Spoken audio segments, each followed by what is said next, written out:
ویسے تو بے شمار ہیں، لیکن 2020 یا 21 کی بات ہے، میں نے نا ایک ماں کو ہاتھ میں شادی کا کارڈ لیے دیکھا سیشن کورٹ کی عدالت میں، ساتھ میں اس کے ہاتھ میں روٹی کا ڈبہ تھا، ساتھ میں اس کی شادی کا کارڈ تھا، اور وہ زاروں قطار رو رہی تھی، اس کے بیٹے کے نا ہاتھ میں ہتھکڑیاں تھی. تو میں پوچھا ماں جی خیر نال عدالت آئے جے؟ تو کہتی پتر میں اپنی دھی دا ویاہ رکھ لیا، تو میں اپنے پتر نوں کارڈ وہاں آئی ہاں کہ اسی تیری بھین دا نا ویاہ رکھ لیا، تو دعا کرنی سارے جڑے نا رسم و رواج خیر نال طے ہو جان. مجھے بڑا دکھ آیا کہ یار اس کی سگی بہن کی شادی ہے اور وہ شادی نہیں دیکھے گا، ان کی ماں بیچاری شادی کا کارڈ انہوں وہاں لے آئیے. میں نے اس کو پوچھا، میں نے کہا تیرا نام کی؟ اس نے کہا جی میرا نام ندیم ہے. میں کہا کنے مقدمے؟ اس نے کہا جی 6 مقدمے نے. میں نے اس کے پاس ہو کے کہا میں بہن دا ویاہ ویکھن تے دل کردا ہی. اس کی آنکھیں آنسوں سے بھر گئی. اور میں کہا 10 ندیم بہن دا ویاہ ویکھنا ہی؟ وہ رونا شروع ہو گیا. انہوں نے کہا وکیل صاحب کندی خواہش نہیں ہوتی کہ بہن دا ویاہ ویکھے. میں نے اس کے کان میں کہا جا تو بہن دے ویاہ تے شامل ہوئے گا. میں یہ کہہ کے چلا گیا. اس نے بھی بات سنی انسنی کر دی کہ وکیل صاحب آئے نے، ڈائلاگ مار کے چلے گئے ہونے نے. وہ میرے دل میں بات بیٹھی ہوئی تھی، میں نے اپنے منشی کو بھیجا، میں کہتا ریکارڈ لے کے آ. وہ ریکارڈ لے کر آیا، 6 مقدمے تھے. وکیل خلوص سے نیت سے کام کرے نا تو کام مہینوں والا جو ہے نا دنوں میں ہو جاتا ہے، اور دنوں والا گھنٹوں میں ہو جاتا ہے. میں نے کہا یار میں گھر ضرور بھیجنا دی بہن دا ویاہ میں ضرور بہانا.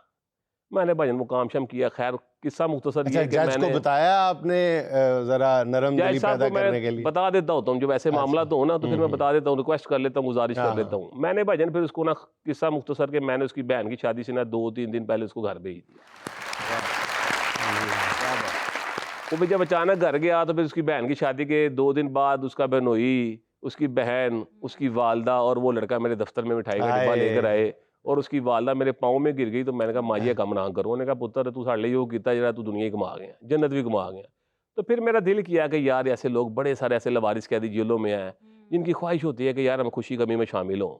پھر میں نے یہ کام شروع کر دیا الحمدللہ. پھر اب چلا رہا ہوں جتنی میری مدد طاقت ہے. اچھا فہیم بھائی، یہ آپ کا خاص ایشو لگتا ہے. میں نے آپ کی جو کلپس دیکھے ہیں ان خواتین کو جو سوشل میڈیا کی نظر ہو جاتی ہیں، ان کی چکا چوند میں اور مختلف جو لالچ ہیں ان میں بہہ جاتی ہیں. تو آپ کا بنیادی اس میں کیا فلسفہ ہے کہ کیوں ایسا ہوتا ہے؟ کیوں بے راروی اتنی پھیل گئی ہے؟ خواتین اتنی آسانی کے ساتھ اس رو کا شکار کیوں ہو جاتی ہیں؟ صرف لالچ، ہوس، شوق. خواتین کو شہرت، یہ سارا کچھ ہے. یہ خواتین کو پاگل کر رہا ہے. 5 بچوں کی ماں، 7 بچوں کی ماں یہ کرنے پر مجبور ہو گئی ہے کہ شاید خوبصورت ہو، میں بھی اس سے زیادہ ہوں.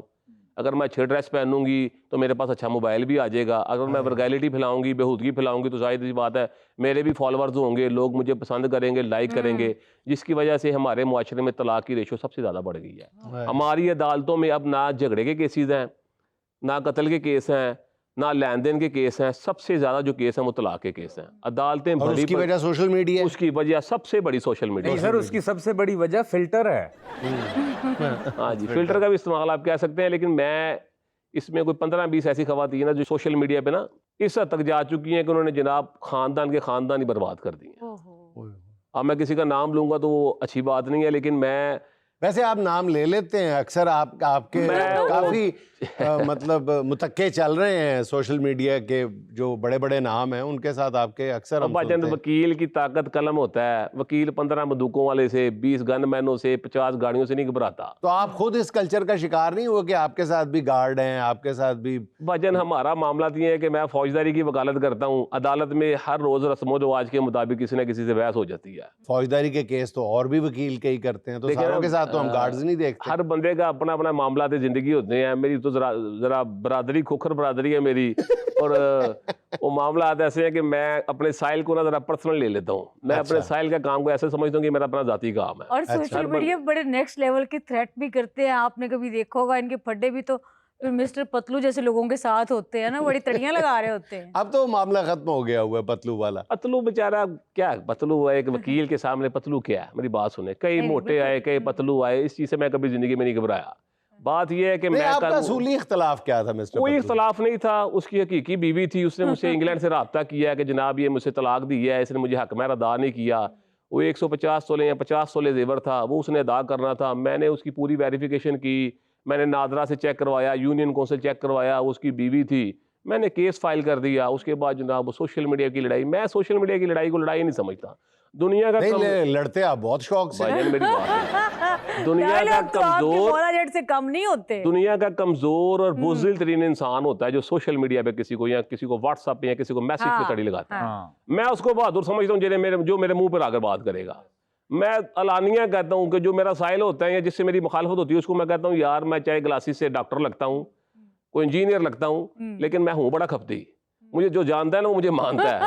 تو الحمدللہ جس نے مجھے آگے بات کرنی ہو میرے سامنے ماتھے پہ آگے بات کرے. تو اس لیے لوگ سوشل میڈیا پہ اب ساروں سے تو نہیں لڑ سکتے آپ. اچھا فہیم صاحب, اگر میں غلط نہیں ہوں تو ڈالی کے ساتھ بھی آپ کو کوئی معاملہ تھا, آپ اس کی آئی ڈی کارڈ اور ایج کے معاملے میں آپ کے بڑے بیان چل رہے تھے, اور یہ بڑا ان کے ساتھ کیا معاملہ تھا؟ بڑا ٹچی والا معاملہ تھا کیونکہ عورت کی ایج کے بارے میں نہیں جو ہے دیکھیں جی, کسی کی عمر کو بتانا اس میں کوئی برائی تو نہیں ہے. نہیں آپ کو اتنا پرسنل کیا ہو گیا تھا کہ آپ اس کی آئی ڈی کارڈ اس کی ایج ویریفائی کریں ساری عوام کو؟ نہیں میں کیا معاملہ تھا؟ اگر میں اپنے عمر کے لوگوں میں بیٹھوں گا نا تو لوگ مجھے سمجھیں گے یار یہ نوجوان ہے. بوڑھوں میں بیٹھوں گا تو بوڑھا ہے.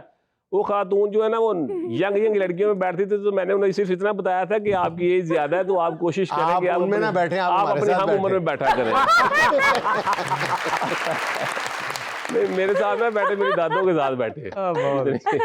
اچھا بھائی میں یہ بتائیے گا, اگر میں آپ سے پوچھوں کہ بنیادی طور پہ ایک غریب آدمی کی انصاف تک رسائی, جیسے آپ بتاتے ہیں کہ ملاقات کو ترستے ہیں بیچارے, تو انہوں نے اپنی ضمانت کیسے کروانی ہے جو ملاقات کو ترس رہے ہیں, آپ کیا سمجھتے ہیں کہ 2-3 جملوں میں ہمیں بتائیے گا کہ پاکستان کے نظام انصاف میں بنیادی حکم کیا ہے کہ ایک غریب آدمی جو پکڑا جاتا ہے چاہے وہ جائز ہے چاہے وہ ناجائز ہے, اس کی قانون تک رسائی کیوں نہیں ہو پاتی؟ اداروں کی طرف سے ناانصافی ہے. ایک بندہ غریب ہے اس کو پکڑتے ہیں, اس پر ایک مقدمہ ہوتا ہے, جب دیکھتے ہیں پیچھے آنے والا کوئی نہیں اس پہ 40 مقدمات ڈال دیے جاتے ہیں. پیچھے آنے والا کوئی نہیں ہے, وارث کوئی نہیں ہے. نہیں تو وہ مقدمات پورے کرنے کے لیے اس پہ ڈالتے ہیں. جب جیسے دیکھیں آپ کے علاقے میں چوری ڈکیتی ہوتی ہے, 15 پہ کال کی جاتی ہے کہ جناب نامعلوم ڈاکو آئے, مجھ سے موبائل فون چھین کے لے گئے, میرا پرس لے گئے, میری گھڑی اتار کے لے گئے.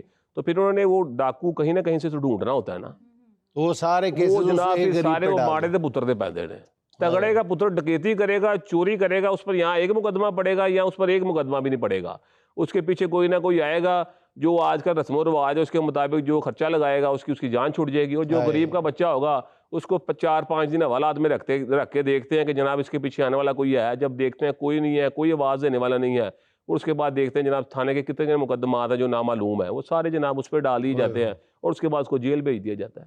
اچھا بھائی میں کون سا ایسا زندگی کا موڑ تھا جب آپ نے سوچا کہ آپ وکالت بھی کریں گے, پروفیشن بھی اپنائیں گے, لیکن اس کو اس راستے کی طرف لے کے جائیں گے کہ لوگوں کی داد رسی کی جائے؟ کوئی ایسا واقعہ, کوئی ایسا لمحہ جس نے آپ کا دل اس طرف موڑ دیا ہو؟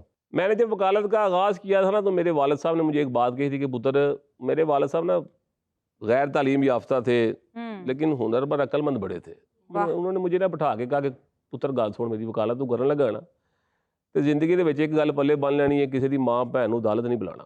ہائے جدوں تو اپنی کسی دی ماں بہن نوں عدالت بلایا نا تو سمجھ کے بلانے کہ تیری ماں بہن بھی عدالت آ گئی. اور آپ یقین کریں کہ میری وکالت کی زندگی میں شاید 1 یا 2% ایسا ہوتا ہے کہ میں کسی خاتون کو عدالت میں بلاؤں. میری کوشش یہ ہوتی ہے یہ بیچاری گھر پہ ہی رہے, کیونکہ عدالتوں کے چکر بڑے اوکھے ہیں.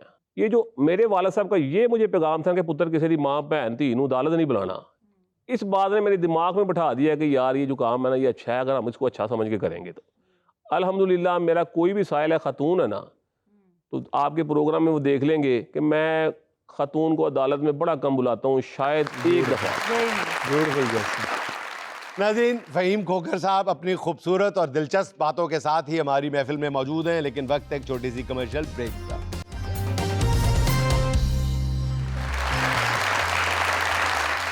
اچھا فہیم صاحب, کوئی ایسا کیس جس میں آپ نے مفت قانونی امداد کی اور آپ کے گلے پڑ گیا ہو, آپ کو پچھتاؤ ہو کہ یار یہ کیس مجھے نہیں پکڑنا چاہیے تھا؟ وہ ایک بیوہ خاتون تھی, اس کی بچی کے سامان جہیز کا مسئلہ تھا. اچھا. وہ میں نے اللہ کی رضا کے لیے اس کا سارا سامان جہیز دلوایا تو وہ 1-2 الماریاں یہ گھر کی سامان نہیں مل سکا اسے. اس عورت نے میرا دفتر ہی نہیں چھوڑا. انہوں نے کہا وکیل تو میں جڑا وعدہ کیا تھا پورا کر. اور میں کہا بی بی میں تھانوں اللہ کی رضا سے ٹریا ہاں, میں آپ کی مدد کی ہے بے لاؤس, کسی رقم کے بغیر, کوئی فیس نہیں میں نے آپ سے لی اور آپ میرے ساتھ ایسے کر رہی ہیں. تو کبھی کبھی آپ کی نیکی نا آپ کے گلے بھی پڑ جاتی ہے. یہ جو آپ ان خواتین کو کرٹیسائز کرتے ہیں جو سوشل میڈیا کو اپنی انکم کا ذریعہ بناتی ہیں, ان میں بہت ساری خواتین ایسے بھی ہیں جو یہ دعویٰ کرتی ہیں کہ ہم حدود و قیود میں رہ کے سوشل میڈیا کا استعمال کر رہی ہیں، ہم پر کیوں اعتراض کیا جاتا ہے؟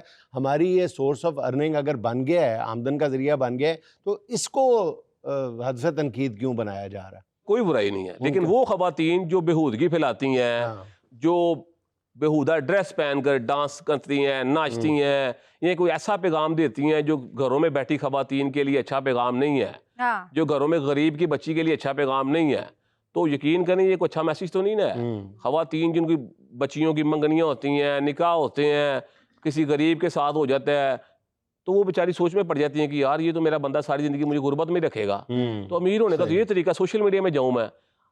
بڑی ساری خواتین میرے پاس ایسی آتی ہیں کہ وکیل صاحب میرا بندہ 40,000 روپے مہینہ کماتا ہے، میں کس طرح گزارا کراں؟ میں سوچتا ہوں یار میرے والدین کا دور تھا، ہمارے ماں باپ کا دور تھا، تو وہ تو غربت میں بھی گزارا کیا لوگوں نے۔ خواتین کے حوالے سے تو آپ ایک خاص نقطہ نظر رکھتے ہیں سوشل میڈیا پہ آنے کے حوالے سے، مردوں کو آپ بہت کم تنقید کا نشانہ بناتے ہیں، جو یہ دھوم دھڑکے کے ساتھ 6 گارڈز کے ساتھ نکلتے ہیں، پنجابی گانے لگے ہوتے ہیں، اور چاہے اصل زندگی میں اس کے پاس کھانے کے لیے پیسے نہ ہوں، لیکن جو ٹک ٹاک بنا رہا ہے تو وہ ویڈیو کلپ بنا رہا ہے، تو اس وقت وہ ایسا اپنے آپ کو بدماش پینٹ کرتا ہے، اور وہ ہزاروں نہیں لاکھوں نوجوانوں کے دلوں کو، ذہنوں کو وہ خراب کر رہا ہے وہ بندہ۔ ان پر آپ نے کبھی تنقید نہیں کی؟ نہیں، بات پتہ کیا ہے، یہ آج سے 1 سال پہلے کی بات ہے۔ اب سی سی ڈی نے یہ کام جو ڈالا کر چلا ہے نا، اور یہ سیکیورٹی گارڈ والا کلچر ہے، یہ ختم کر دیا ہے۔ آپ نکلیں سڑک پہ پورا لاہور گھوم لیں، آپ کو کوئی سیکیورٹی گارڈ والا بندہ نظر نہیں آئے گا، اگر آئے گا تو آپ اس کی تصویر اتار کے سی سی ڈی کو سینڈ کریں تو شام کو اٹھایا جائے ویڈیو گا۔ کلپس تو آج بھی بھرے پڑے ہیں ایسے نوجوانوں کے پیچھے، پنجابی گانے، سدھو موسے والے کے گانے لگے ہوئے ہیں، اور وہ جناب یہ جتنے پہلوان ہیں نا، جب ان کو پولیس ڈالا ناکے پہ روکتے ہیں نا، تو یقین کریں 1 کلومیٹر دور پولیس کا ناکہ دیکھ ان کی جان نکل جاتی ہے۔ تو بتائیں نا، یہ 20 سیکنڈ کی صرف ویڈیو ہی ہوتی ہے اور یہ کچھ نہیں سیکیورٹی ہوتا۔ گارڈوں کو کہتے ہیں کھلوئیو کھلوئیو اگے ناکہ جو بھائی، ایسے سیکیورٹی گارڈوں کا اور ایسے اسلحے کا کیا فائدہ ہے کہ آپ کو ایک پولیس کا کانسٹیبل ناکے پر روک کے جناب آپ چودھری صاحب کو بھی اتار کے اس کی بازو کھڑی کر کے اس کو چیک کرے، ساتھ اس کی سیکیورٹی گارڈوں کو بھی چیک کرے، اس کا اسلحہ بھی چیک کرے، اور جناب کوئی غیر قانونی اسلحہ اگر نکل جائے تو جناب تھانے جا کے جناب عزت ہوں، پھر جناب کبھی کسی وکیل کو فون کریں، کسی پولیس والے کو فون کریں۔ بڑے سارے ایسے چودھری ہیں جن کو میں بھی جانتا ہوں، جو تھے اب نہیں رہے۔ لاہور میں ڈالا کلچر سی سی ڈی نے کافی تبدیل کر دیا ہے۔ کوئی ایسا واقعہ بتائیے گا ہمیں کہ جس پر آپ کو اس کو حل کروا کے، اس کی مدد کر کے آپ کو اتنا دلی سکون ملا ہو کہ آپ کے اندر سے آواز آئی ہو کہ فہیم کھوکر آج پیسے پورے ہو گئے؟ میں نے گزشتہ دنوں ایک صلح کروائی ہے، 2 ماہ کا بچہ ہے، مرد نے طلاق کے 2 نوٹس بھیج دیے تھے، اچھا، تیسرا نوٹس آنے والا تھا۔ وہ خاتون میرے دفتر میں آئی، 2 ماہ کا بچہ اٹھایا ہوا تھا، گرمی سے بلک رہا تھا۔ میں نے اس کو کہا کہ آپ کی میں صلح کرواؤں گا۔ وہ بندہ جس دکان پہ کام کرتا ہے، شاپ پہ، میں ادھر جا کے اس کا ترلا منتا کیا کہ یار تیری مہربانی، چھوٹے سے بچے کا مستقبل کیا ہوگا۔ وہ جناب اس نے میری بات مان لی، اس نے کہا میں آپ کا فین بھی ہوں، آپ کو پسند کرتا ہوں۔ میں کہا یار تیرے چھوٹے سے بچے کا مستقبل خراب ہو جائے گا، 2 ماہ کا بچہ ہے، وہ بیچارہ بلک رہا ہے گرمی کے ساتھ، اور تیری بیوی 2-3 دفعہ میرے دفتر آئی ہے، اس سے صلح کر لے۔ اس نے میری بات مان لی، ان کی صلح ہو گئی جناب، وہ کوئی ہنسی خوشی زندگی گزار رہے ہیں، میں بڑا راضی ہوں۔ کیا بات ہے، کیا بات ہے۔ اچھا فہیم بھائی، میں بھی آپ کی ویڈیوز دیکھتا ہوں، جیسے جنید صاحب دیکھ رہے ہوتے ہیں، تو آپ نے ایک بات کہی تھی اپنی ویڈیو میں کہ یار اگر آپ کامیاب ہو جاتے ہو نا تو اپنا علاقہ آپ چھوڑ دیں۔ جی تو آپ کو کتنا عرصہ ہوا اپنا علاقہ چھوڑے ہوئے؟ مجھے بھی چھوڑے ہوئے تقریباً 8 سال ہو گئے، میں اپنا علاقہ چھوڑ گیا۔ اس کے پیچھے کیا حکمت ہے جی اپنا علاقہ چھوڑ دیں کامیاب ہو؟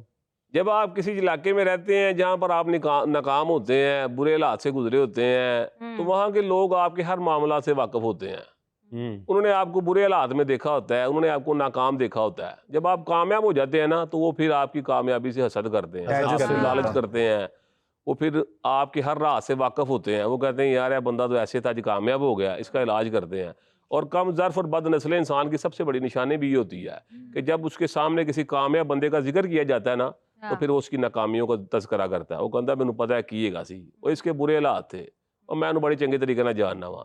اس لیے میں لوگوں سے یہ کہتا ہوں کہ یار آپ جب کامیاب ہو جائیں نا تو سب سے پہلے اپنا وہ علاقہ چھوڑا کریں جہاں پر آپ نے ناکامی دیکھی ہوتی ہے۔ اچھا مزے کی بات بتاؤں، پرسنل بات ہے، جی میں نے اپنا علاقہ اب تک نہیں چھوڑا۔ اچھا فہیم صاحب، اگر کوئی بے گناہ آدمی پولیس کے ہتھے چڑھ جاتا ہے اور بے بسی کے عالم میں اس کو سب سے پہلا کیا سٹیپ لینا چاہیے، کیا کرنا چاہیے؟ میرے نال وکیل رابطہ کرے۔ اچھا، بات یہ ہے کہ بے بس غریب انسان اگر وہ چڑھ جاتے ہیں ہتھے تو پھر جناب اگر وہ تو قانونی طریقے سے کرے تو جناب اس کو پتہ ہونا چاہیے متعلقہ علاقے کے ایس پی کو جا کے اپلیکیشن دے، کیونکہ آج کل جو بھی پولیس کانسٹیبل ہے یا ایس ایچ او ہے یا کسی بھی رینک کا آفیسر ہے، اس کی شرٹ پہ 2 بیجز لگے ہوتے ہیں, ایک اس کے نام کا بیج ہوتا ہے, ایک اس کے رینک کا بیج ہوتا ہے. اگر کسی نے اس کے ساتھ بدتمیزی کی ہے, اگر اس کا نام ظہیر ہے, ندیم ہے, فہیم ہے, تو جناب اس کو جا کے متعلقہ ایس پی کو اپلیکیشن دے کے جناب فلاں بندے نے مجھے بلا وجہ تنگ کیا ہے, اس نے مجھے اتنی رشوت طلب کی ہے یا اتنے پیسے لیے ہیں. اصل پتہ کیا ہوتا ہے, ہمارے معاشرے میں لوگ کمزور اس وجہ سے ہو جاتے ہیں, یہ ڈر جاتے ہیں.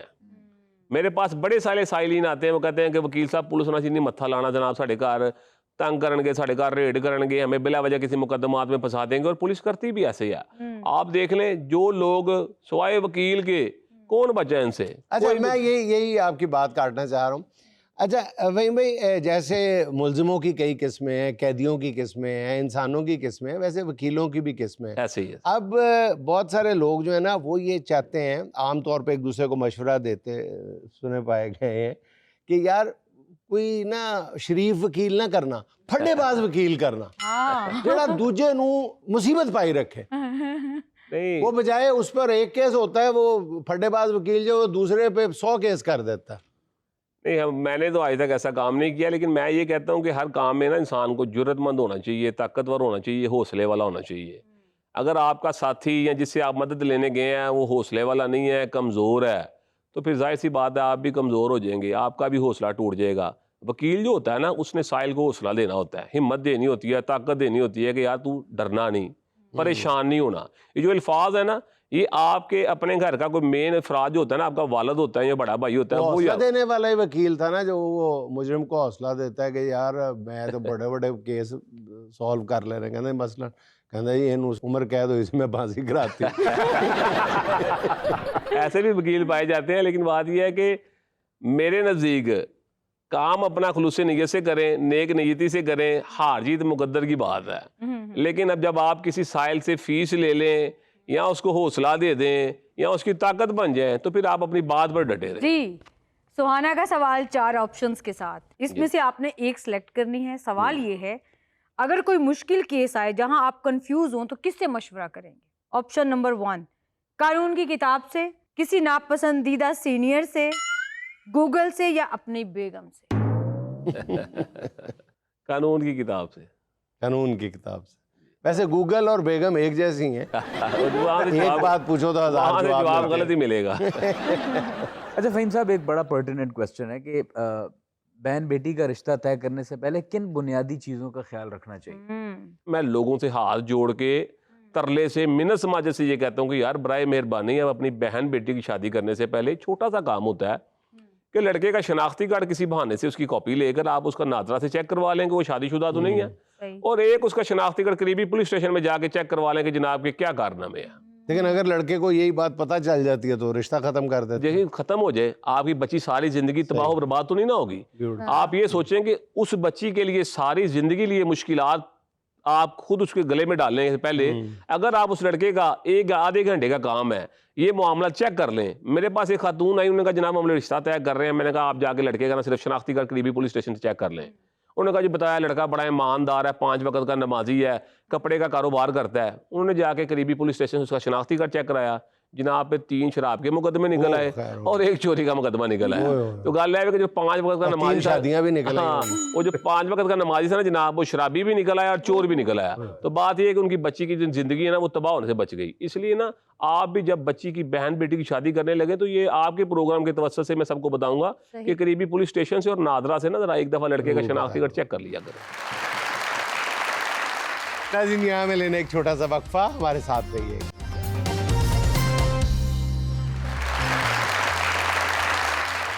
اچھا جی, جو آج کی پہلی بد تہذیبی ہے اس کا زیادہ تعلق ہے وہ ہے سوشل میڈیا سے.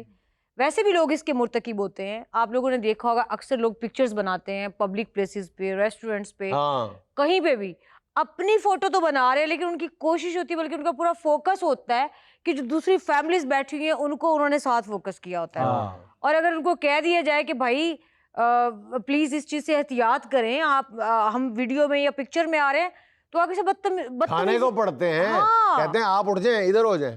اچھا ان کا نا زیادہ بہت سارے کیسز میں نے دیکھا ہے, آپ کہہ رہے ہو نا کہ ان کا تھوڑا سا فوکس اپنی فیملی پہ یا جس کی تصویر لے رہے ہیں, بلکہ میں کہتا ہوں کہ اکثر کیسز میں نے دیکھا ہے کہ ان کا بالکل بھی فوکس اس پہ نہیں ہوتا جس کی وہ تصویر لے رہے ہوتے ہیں, ادھر ادھر ہی ان کا فوکس ہوتا ہے. ان کا ٹارگٹ ہوتا ہی ہے کہ اس کی فلاں کی تصویر لینی ہے. پرلے درجے کی بد تہذیبی اور بغیرتی ہے یہ, میں سمجھتا ہوں. ویسے دیکھا جائے نا, یہ ان کو ان کی دوائی کا ٹیسٹ دینا چاہیے, ان کی فیملی کے ساتھ اگر کوئی ایسا کرے. نہیں, اصل میں پھر وہی بات آ جاتی ہے نا کہ آپ اگر اسی بد تہذیبی کے مرتکب ہوتے ہیں جیسے وہ ہو رہا ہے, تو پھر آپ میں اور اس میں کیا فرق رہ گیا, اور اس کی فیملی کا کیا قصور ہے؟ جو یہ غلطی کر رہا ہے یا بغیرتی کر رہا ہے اس کا ذاتی قصور ہے نا, اس کی فیملی کا کیا قصور ہے؟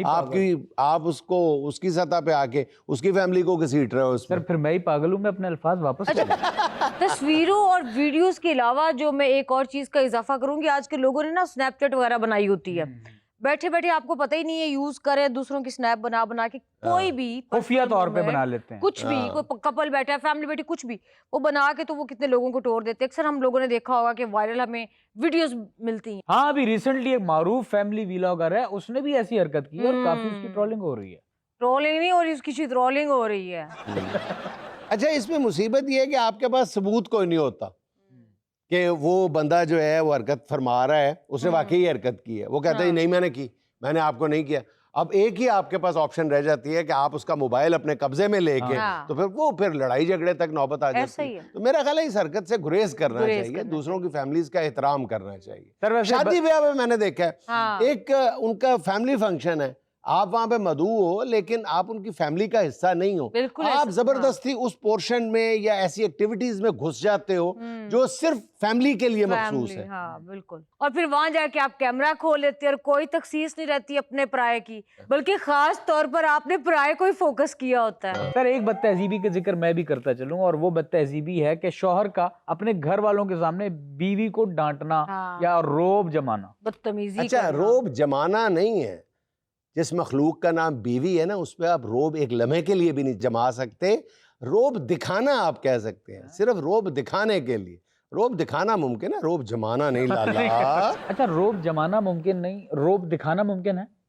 ہاں, اگر بیوی تعاون کرے تو, مگر اس میں پڑتی ہے محنت زیادہ. اور بیچاری بیوی کو تعاون کرنا پڑتا ہے آپ لوگوں کے ماں باپ بہن بھائیوں کو دیکھ کے, پھر 5 منٹ بعد جا کے آپ لوگوں کو اس کے اندر پاؤں پکڑنے پڑتے ہیں. 1 منٹ معاف کر دے, امی کے سامنے شوخی مارے ایسی ویسے ایسی میرا بڑا روب ہے. ہاں, کمرے میں جا کے پھر کہتے جانو میں کوئی زیادہ بدتمیزی تو نہیں کرتی, اور جانو بھی آگے سے آسمان پہ چڑھا ہوتا ہے, نہیں کرتے تو دیتی کوئی گل نہیں, چلو ایک سوٹ لے دینا, 2 ٹائم پانڈے تو دینا.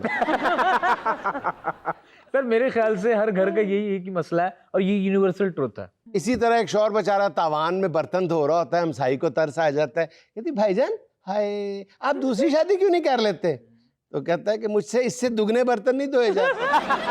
نہیں سر, کچھ شوہر ایسے ہیں جن کا روب ہوتا ہے. اچھا, میرا ایک دوست ہے, اس نے اپنی بیوی کو بولا اور ڈائریکٹ کہہ دیا ببانگے دوہل کہ بھائی برتن میں دھو دوں گا لیکن سارے سنک میں تم نے رکھنے ہیں. اچھا جی, جو آج میں آپ کو خبر سنا رہی ہوں نا, آپ لٹریچر پڑھنے والے بندے, آپ کی روح تڑپ اٹھے گی. محکمہ آبپاشی فیصل آباد کا عجیب کارنامہ, ولیم شیکسپیئر کے نام آبیانے کا بل جاری کر دیا. شیکسپیئر کو جڑاوالا کے گاؤں 535 گاف بے میں 32 کنال زمین کا مالک بنا دیا گیا. تو ولیم شیکسپیئر کو بھی مزہ آنا چاہیے نا, جو دوسروں کی زمینوں پہ شاعری کرتا تھا. ذرا پتا کرو رانجھے کو لندن میں نا ٹیکس پڑ گیا ہو, وہ وہاں پہ ولیم ٹیکسپیئر بنا ہو. سر ہوندے نے, اصلی شیکسپیئر بھی ہوندے نے. تمہارا مطلب ہے شیکسپیئر ذات ہے, اصلی رہی اصلی شیکسپیئر. سر ساڑھے پنڈ چک چاچا ہے, اس کا نام ہے شیخ کبیر. اچھا خاصا ایک ٹائم میں کھاتا پیتا بندہ تھا, اب گالی گالی میں لوگ اس کو شیکسپیئر ہی کہتے ہیں. شیخ کبیر شیکسپیئر ہی کہتے ہیں. ایجدے کوئی شیکسپیئر ہونا ہے. واہ واہ, سرائکی شیکسپیئر بن کے بیٹھا ہوگا, سارا دن کنویں کے کنارے سگریٹ پی رہا اور شاعری کر رہا.